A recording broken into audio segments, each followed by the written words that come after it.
So these are some more example ideas for discovery prompts that you can do. I find this really useful, specifically if you're doing creative projects or you need to know things that you don't know what it is you need to know. In other words, we need new information. So things you can do.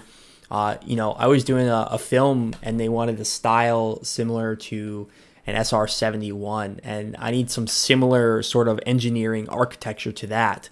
But again, making those comparison points is difficult to find similar to.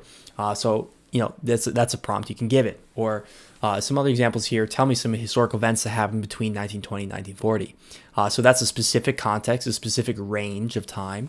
But we can also say, based on what it gives us, we can also say, hey, can we get some just more positive events in that time period? Maybe not all the negative events, because maybe there were some war and stuff like that, so we can drive the context. We can say, what are the fashion events that happened between those two periods? We can get very specific and adjust those terms.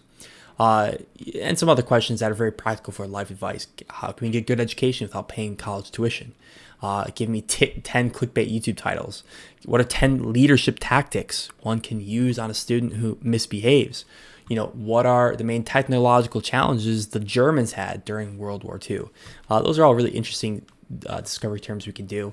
We're going to go into some more context-specific ones next about software and specific prompts we can use to actually learn different tools. So you can actually use it as a great tool for learning. I think of it like a personal tutor when I'm using it in that way. So we're going to talk about that in the next video.